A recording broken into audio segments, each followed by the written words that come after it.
Good morning, Kansas City. Welcome to Uncanceled on KCMO Talk Radio 95.7 FM. I'm Kevin Kietzman in the seat, keeping it warm for The Vince Show coming your way at 11 o'clock. That is so much fun to do that segment every day, every week with Pete. I hope you enjoy it. I got ridiculously giddy and spoke too much, so the show ran long. I'm the one who broke the clock, as they say in the industry today. It's my fault. My apologies, Pete. We try to stay on time around here, but that was fun. I hope you enjoy that segment as much as I do. We got a great show lined up for you today.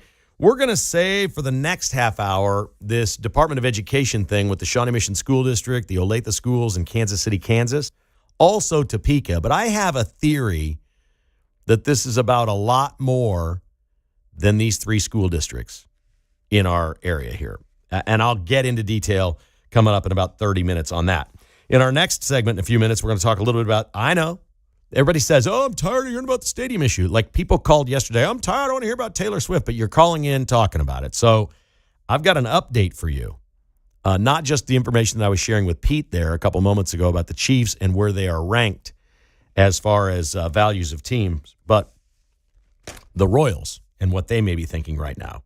And we'll talk a little Royals and Chiefs. They both play tonight, and we'll get into that with Mark Van Sickle a little bit later in the show. We will start out with, I'm not going to spend a lot of time on this because it's really previewing a story, but Air Force One is in the air somewhere over Canada right now on its way to Alaska for Trump and Putin. They're going to meet at 2 o'clock today. There will be a news conference after that that'll be here on KCMO Talk Radio. But Trump spoke with reporters on Air Force One. This is a very short little clip giving you an idea of his – I think it's always important to know what the president's demeanor is going into these things, and he gave us a little glimpse of that just a little bit ago. You had said earlier this week that Putin would face severe consequences if you get the sense from him that he's not interested. What do you mean by that? Economically severe. Yes, it will be very severe. I'm not doing this for my health, okay? I don't need it. I'd like to focus on our country, but I'm doing this to save a lot of lives. Yeah, very. My goodness, it is so refreshing to have a president who tells it like it is and is right every single time. I'm not doing this for my health. I don't need this. But 8,000 people a week are dying in this stupid war that we've wasted $250 billion on to watch millions of people die. And I'm not doing it for my health. And I'd like it to end, but what I really want to do is be back in D.C. focusing on the United States of America. I mean, how good is that? That's as good of an answer as you can get. He was asked about ceding land. He said he knows Russia wants land. He wants what they've already earned in the war. And he said, that's not my call. That's going to be up to Ukraine. I can't decide that for them. We got to find an end to this thing. And if it means there are American concessions or some sort of an agreement with Russia, an arms treaty or a trade agreement or something that whatever it takes to make sure if you cease fire, America will help. Wouldn't you rather fund or do programs and help to not kill people than the last 4 years to spend $250 billion killing people? I mean, doesn't it make sense for us to get involved in help for peace? It seems that it does to me. We're going to get all the rare earth minerals in Ukraine. We're going to get a whole lot of stuff out of this coming back to us. Trump will see to it. This will be a huge gain, but mostly we got to stop killing people. So we'll see how that plays out. I do want to take a couple of minutes on the investigations that are happening around Russiagate, because this is where it's really heating up. We've had all these other things through the years. We've had J6. We've had, Russia, impeachments, Epstein, all these things pop up, the Trump trials, the Mar-a-Lago raid. Nothing ever really sticks. And so I'm a realist. I think people in powerful positions rarely get in trouble. But we did see Bannon and Navarro and a couple people that were close to Trump go to jail. We saw the Democrats successful at that. And I now believe the Republicans are going to be successful at the tit for tat. And I think it's going to be around Russiagate. I am stunned by this poll. This surprises me greatly because I thought America is just worn out from the investigations, the scandals, and all the different things. Rasmussen has a new poll out asking about investigating Obama-era officials for the fake Russia. America's decided, like even the left knows, that Russia was fake. Okay? They can't wash their dirty hands of this. Everybody knows it. Everybody on the left knows it. It was fake, and it was drummed up. And now real evidence is coming out. And Rasmussen has a poll that says 69% of Americans believe holding people accountable for this scandal, quote, is critical to the survival of our country, unquote. That's the question they ask. 69% of the people say yes, including almost 35% of all Democrats believe that these officials should be outed. Now, maybe that's the wackos on the far left that want Obama's people out and they want to turn it over to even, the Mamdanis of the world or something like that. I don't know, but America has the appetite for this one, which is rare. I don't know if that's a cooked poll based on how they asked the question or if it's real, but the number at 69% is so staggering, it got my attention. It means America does have an appetite for holding people that were in charge, that committed crimes or possible treason to be held accountable. The amazing part is how stupid they were. Adam Schiff went into a room with a whole bunch of other Democrats and said, let's fake this stuff. Don't give out the secret information. It's classified. Don't leak that. Let's make this up, leak that to the media, and let's go and let's try to indict Trump. Let's try to wreck his presidency. We've got whistleblowers. There's going to be people subpoenaed and called in that were in the meeting. It's going to be proven true. Adam Schiff's in real trouble. There are people in his party, according to reports, asking him to resign already. Like, just take the fall. Maybe they'll walk away on this. But we're talking Jim Comey, James Clapper, John Brennan, of course, Adam Schiff. And Kash Patel was on Fox News last night, the director of the FBI. And what is amazing is not only did they come up with a really bad idea with a lot of witnesses, they left evidence behind at FBI headquarters. Listen to this. Sean, I was blown away, but sadly, it's come to be expected in this town when corrupt bureaucrats weaponize and destroy law enforcement like predecessors of mine did at the FBI. And thankfully, Donald Trump's mandate and election victory was for transparency and accountability. Sean, just think about this for a second. Not only did we expose the Russiagate hoax with the greats like Devin and Trey and Johnny Ratcliffe when we were back there in the House Intel Committee excavating and exposing the FISA abuses, the corruption of political parties, and the lies to a federal court just to illegally surveil a presidential candidate. I come in then years later, nearly a decade as a director of the FBI, thinking we uncovered most of it. But sadly, we found a room locked away in the Hoover building that contained burn bags. And just for your audience, Sean, a burn bag is a government bag that is specifically created to destroy classified evidence and shred and burn it, hence the name burn bag. We didn't find one, we found 7. That wasn't the only thing we found in there. We found hard drives from our predecessors and prior FBI leadership, and folks like Page, Strzok, Comey, McCabe, Comey, the list goes on from Russiagate. The names were strewn all over these materials. Now, as our great attorney general just told you, we can't deny or confirm what we're looking at, but what we can discuss is what we've publicly disclosed. And these documents have been publicly disclosed because the greatest way to educate and bring along the American public for transparency, initiative, and accountability under President Trump is to give them the documents. And step 1 is by cleaning house inside the walls of Hoover. Okay, so they found burn bags full of stuff that incriminated Democrats in the Russia. That's true, and they've released a lot of those documents, and we've read them, and they look unbelievably, well, they're damning, I guess is the best way to say it. They're damning of what Schiff and those folks pulled off. On Sunday, J.D. Vance said on a Sunday show, quote, a lot of people are going to be indicted, unquote. Well, it's important to watch what actions are taken when people speak and when they do things. There's a report today that Adam Schiff is now calling for an investigation into J.D. Vance for ethics. Get this. You're not going to believe this story. This is what he's going to fight back with. That J.D. Vance raised the water level at an Ohio lake to go kayaking. According to the Secret Service, the water level had to be raised for J.D. Vance to go kayaking, not for him, but so the motorboats that would support his trip for the Secret Service could be on that body of water, as it's very narrow in places and around trees, and the boats could get stuck where a kayak could go. Adam Schiff wants to investigate J.D. Vance for raising a water level to go kayaking in Ohio. You can't make this up. That's 5 days after J.D. Vance says a lot of people are going to be indicted. And the pressure is turning up on Adam Schiff. The other guys are going to get called before him. Former FBI Director Jim Comey, Brennan, Clapper, you know these folks. This is going to get wild. This is going to become a really big story.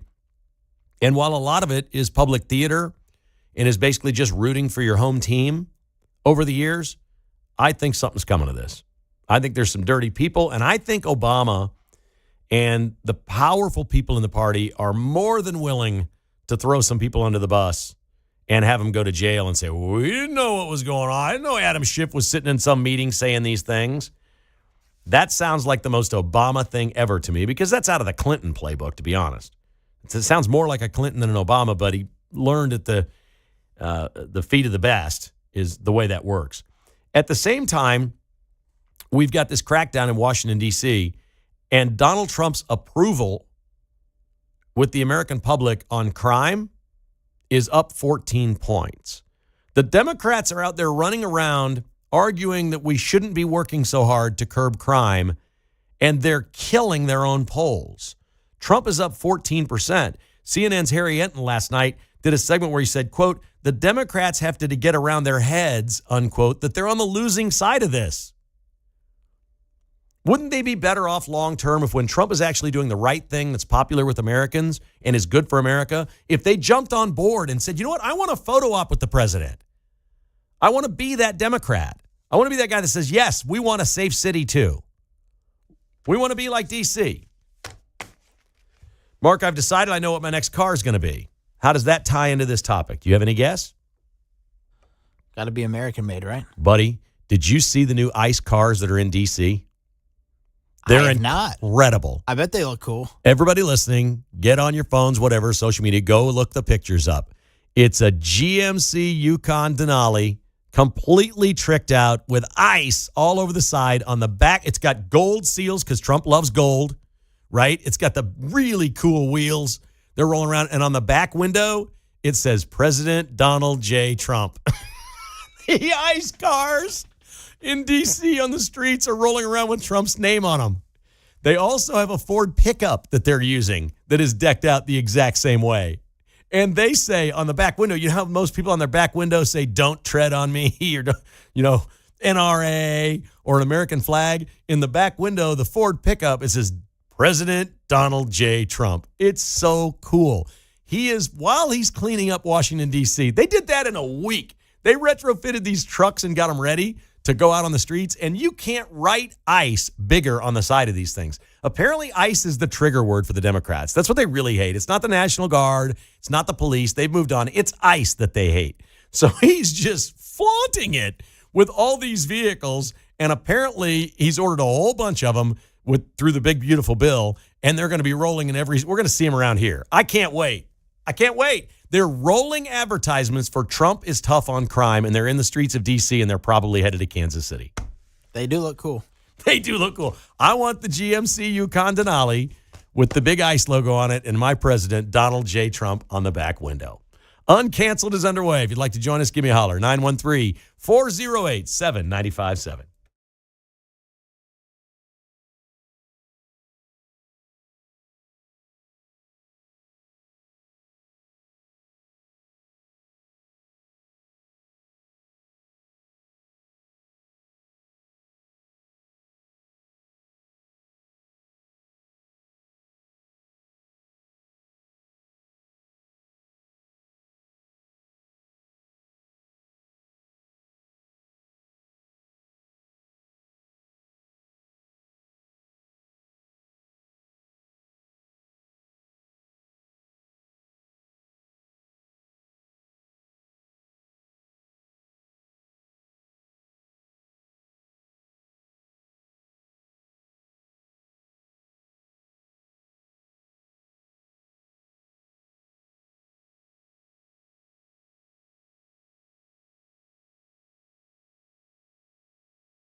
Call Kevin Kietzman, 913-408-7957. Now on 95.7 FM. We're just having a good time on a Friday. Mark just played the video of the ICE cars rolling through D.C. on the screen in there. This is your recruitment videos, what they're doing. They're hiring all these agents. And it's like rap music, right? Yeah, I'm wondering if I'm sure they got the permission from the artist, but that guy's probably going to get more fans now, too. Maybe they got permission. I think they play it and then deal with it later. They love the publicity. Yeah, that's true. It's heavy recruitment, and what I took from the video that they've posted with these cars and what they're doing in D.C., they're posting it by all the monuments, all the cool places, and these are really bad-looking machines. They're saying, look, if you want to roll and like have an attitude, don't join a gang, come join us. Come be part of the good guys. It's just awesome. It's so cool. They're getting ready to hire more and more and more people with ICE, and we can see exactly how they're doing it and why. Okay, I mentioned at the top of the show and with Pete last hour that Sportico came out with the valuations of NFL teams. The Dallas Cowboys are number one. They're just short of $13 billion. They have a huge mega stadium that is a giant money-making machine, and they make a lot of these things are based more than anything else, they're based on revenue. So we always look at market size and say, well, Kansas City isn't as big as this place or this place, but Kansas City at 16 is ahead of a lot of markets that are bigger. That's the success part of the Chiefs, the fact that they're sold out, the fact that they're winning, the fact they sell more merchandise. There's a lot of things the Chiefs do very well to be valued at number 16. Their stadium kills them. It just kills them compared to other teams. It's not close. Like the Raiders' revenue is way higher than the Chiefs, and they don't win anything. But they're in Vegas with a new stadium. They have all kinds of suites and levels of suites. They're in Vegas, which means they have like Japanese corporations that love to come take trips over to Vegas and go to the games, and they buy these $500,000 a year suites for the Raider games just to have them. Casinos buy them. They send their whales to the games for free, the big gamblers that they have. It's a great business model. Now, is Vegas any good at football? Well, no, they haven't been for a long, long time. The Raiders have stunk. But they're really good at business. Some owners prefer business over football. That's not Clark Hunt. He wants to win more than he wants to make money. He is not cheap.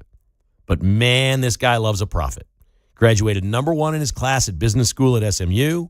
His dad taught him about profits and losses. His dad, honestly, was a businessman that liked football. They built the AFL. He built the Chiefs. He built something that they told him couldn't be done. You lost $1 million your first year, which in those days was just crazy.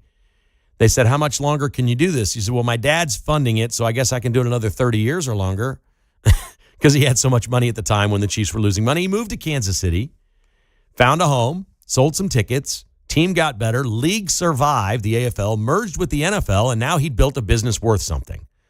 But Clark Hunt is different. Lamar always struck me as the guy that was watching every penny, every single nickel. He's the last human being I ever saw on a payphone. If I ever write a book, that's in there.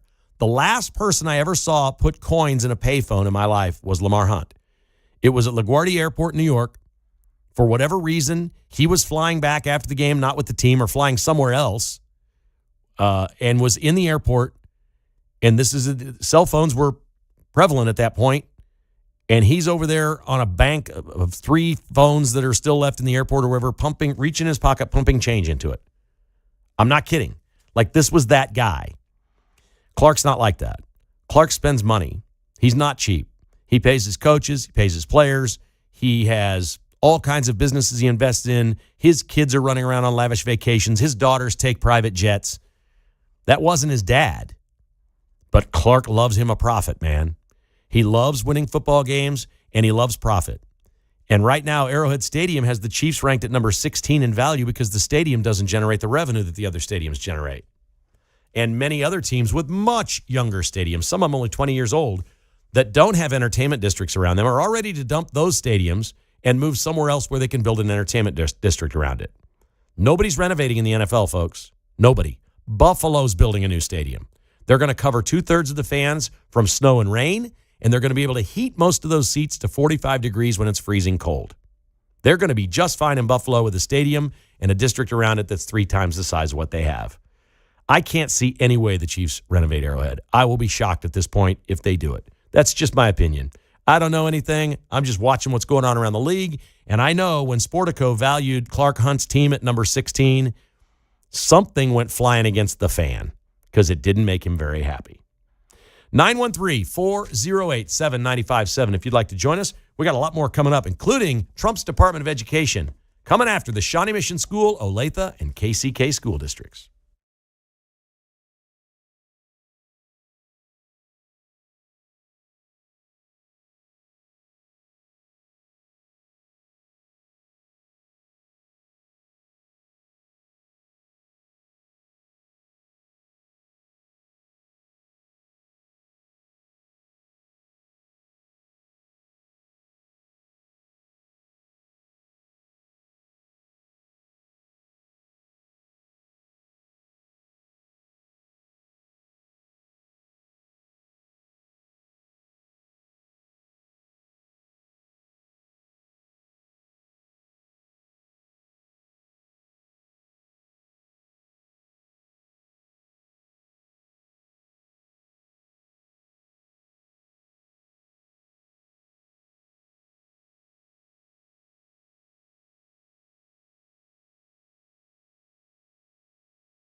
If it's happening in KCMO, it's on KCMO 95.7 FM. Here's Kevin Kietzman. Can you tell I've had a Diet Dr. Pepper today instead of iced tea? Honest question. The energy is up. Can you tell? I can tell. Yeah. You can tell. I can feel it. I've got a Diet Dr. Pepper buzz going today, folks. I'm excited.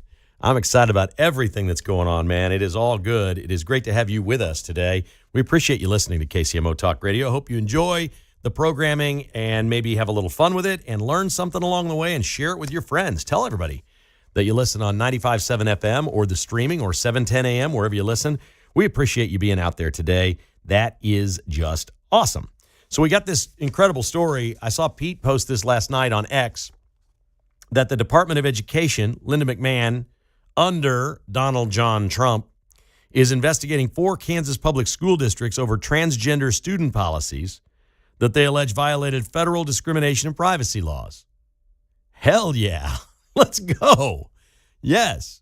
Now, is this the most egregious place in America where this is happening? Not that any of us know. I've got some friends who had a child in an Olathe high school that switched to a different Olathe high school because she was sick of seeing the furries that they had at school. These are kids that believe or identify as an animal. They identify as a bear or a cat or whatever it may be, a possum, and they go to school and they put a bowl on the table at lunch and they lick out of it like a dog or a cat would, and they allow this in Olathe. They don't just allow it. When you allow it, you condone it. Okay? It's insanity.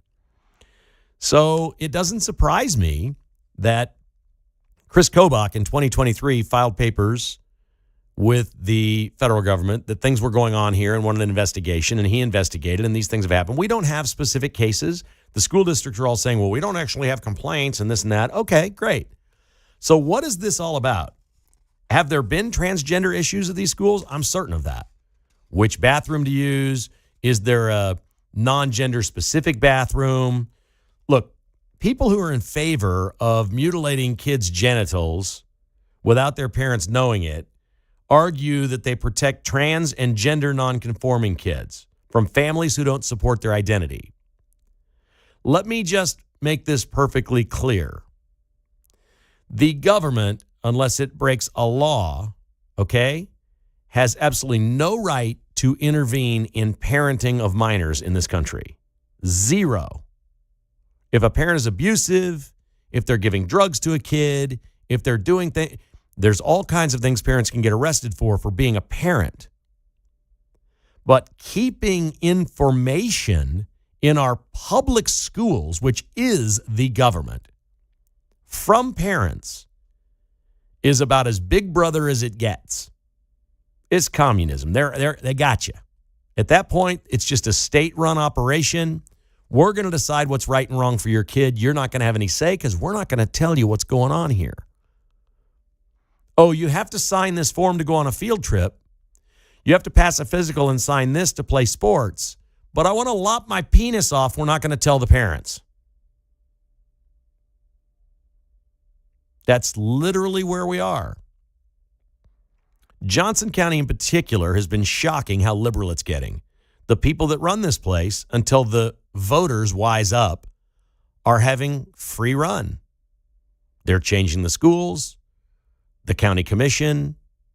They're building apartment after apartment after apartment, trying to bring in more Democrat votes and keep this thing.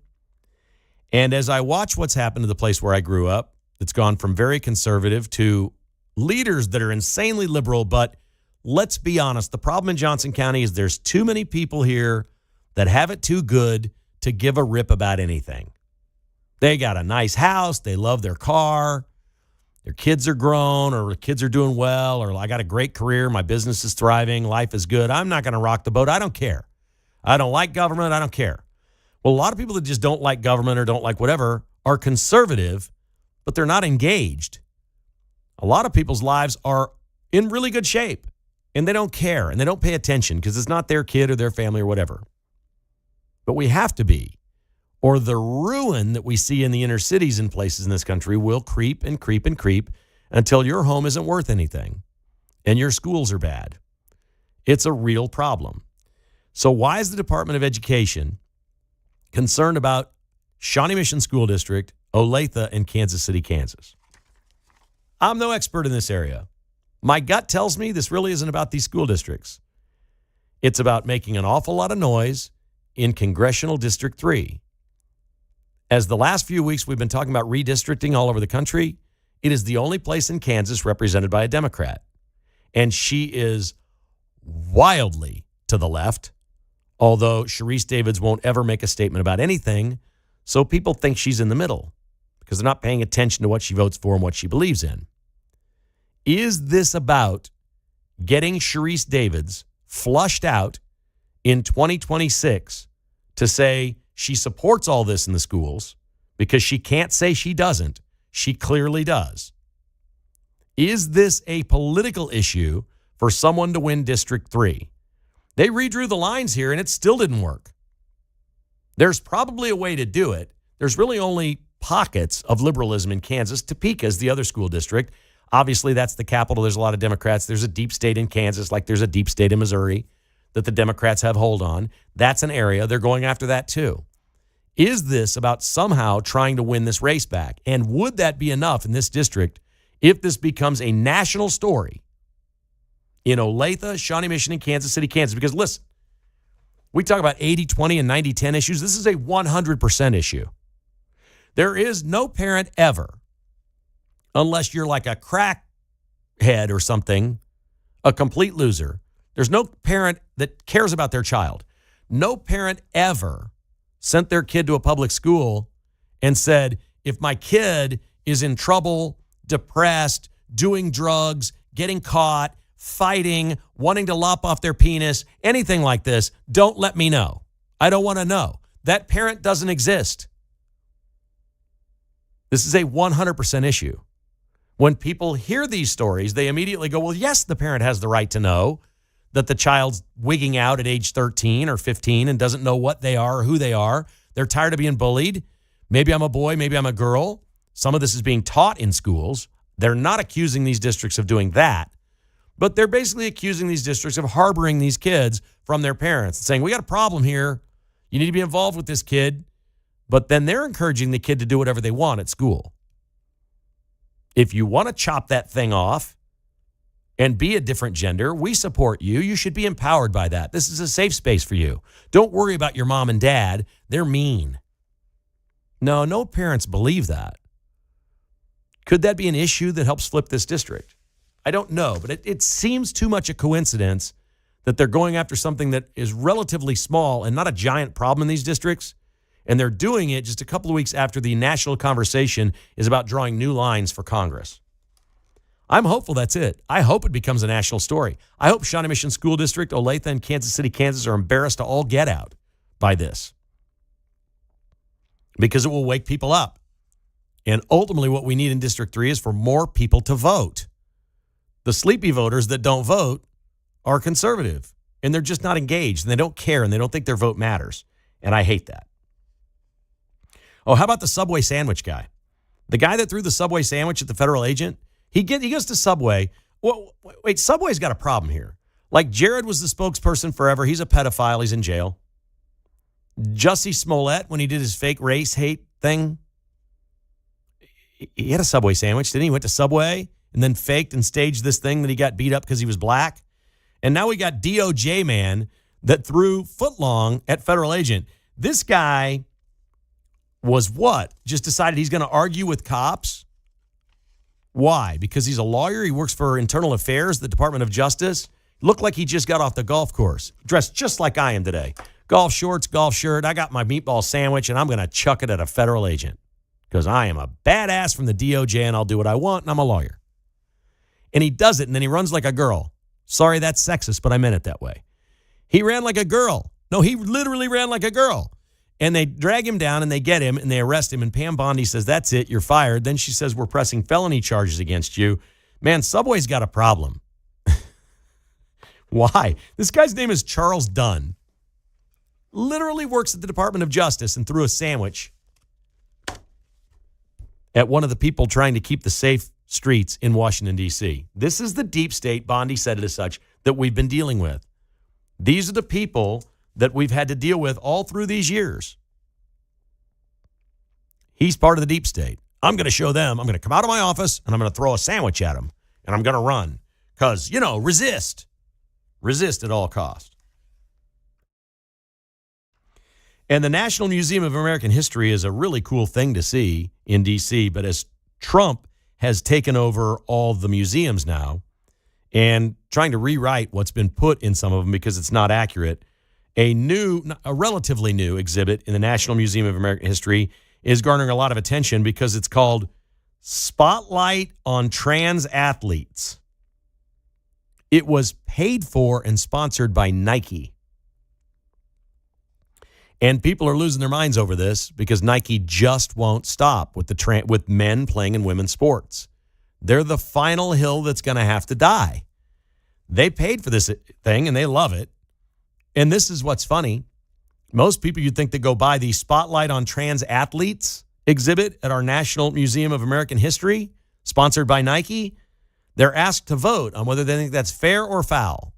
Well, you would think most people that go there would say, oh, yeah, I came here because I'm LGBTQ. This is my issue. I want to see this thing.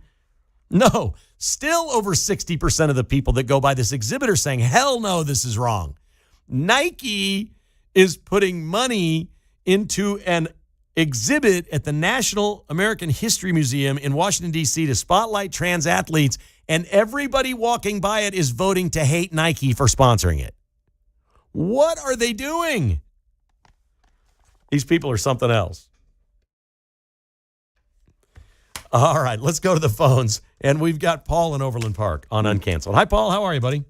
Good, man. Kevin, this is Blue Valley's actually played hide and seek on this. I know for a fact that they've had a couple episodes in the last couple of years in two of the high schools where someone's been playing dress up and going into and this is actually doing the transgender stuff. So I know it's in Blue Valley. And it was in one of the schools the school that where my daughter went.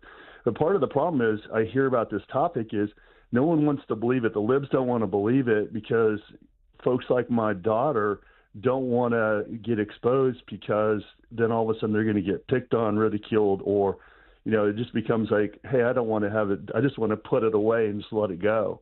And I think that's one of the issues we have with this is that no one believes it's there. But we have to get a way to get these episodes and these events exposed to the public, and maybe that'll change it, just like what you're saying, so we can get Sharice out, right? Very well said. 100% with you. Thank you for your call. I greatly appreciate that one. He is absolutely spot on. Here's John in Lewisburg. Hi, John. How are you? Good. How you doing, Kevin? Good, buddy. Hey, I just had a question. Why can't we start enforcing leash laws on the furries at school? Because all of these school districts are under leash laws. I live in the county, and we don't have to have a leash on our dog. But as soon as you go to Overland Park, anywhere in Shawnee Mission, you've got to have a leash. Okay, now... Why can't we put these kids on leashes? Well, here's the crazy part. Many of them wear leashes. I'm not kidding you. And is someone with them? No, they just walk around with their leash. They hold it in their hand like they're walking themselves. And then when they crawl up in a ball or lay down at, recess or whatever, they look like a dog laying on the ground with a leash on the ground. It's crazy. Well, exactly. So someone needs to be holding that leash, correct? Yes, what we really need to do is get counseling. Run around the neighborhood. What we really need to do, a leash on him. God bless the school counselors, okay, and the administrations that have to deal with this stuff. Yep. What we really need to do is get them mental help. Yes. That's correct. what needs to happen. That's a pretty sure sign. If you're dressing up like a cat and you're licking yourself at school, you probably need to see somebody about that. I want to see leash laws. I love it. I love it. Good call, buddy. I love that one. Uncanceled continues on KCMO Talk Radio. All right, Best Offer KC has been with us for quite some time now. We really appreciate the great work they're doing with so many families in Kansas City that need to move quickly. It's not for everyone. You sell your house, maybe sometime you've got weeks, months before you need to move on or whatever. But sometimes people get in a spot that's not of their doing. Maybe it's an unsafe situation. Maybe you've inherited a house and you just don't know what to do with it and you just want to sell it and not clean it out and not, refurbish it and do all that. BestOfferKC.com can help you. Sometimes it's a health issue and you need to go get treatment and folks have to move to another city to get that treatment. You want to sell your house, get the cash and move on. Best Offer KC will work with you in a compassionate way. They don't judge you. They don't think your house is ugly. Okay? They don't think that the situation is dire. They will find a way to make it right for you, even if that means they'll lend you some money in advance of it closing to help you go do what you've got to get taken care of. They've even helped people with legal bills before the sale closes. It's incredible how compassionate they are. BestOfferKC.com. Again, there's one company in Kansas City that has never backed out of an offer. That's the Best Offer. BestOfferKC.com. 816-338-SOLD. That's 816-338-SOLD. For BestOfferKC.com, helping you leave the hassle behind.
You're listening to Kevin Kietzman Uncanceled on KCMO Talk Radio 95.7 FM. Well, I'm pleased to announce that racism is about to end in America. This should do it.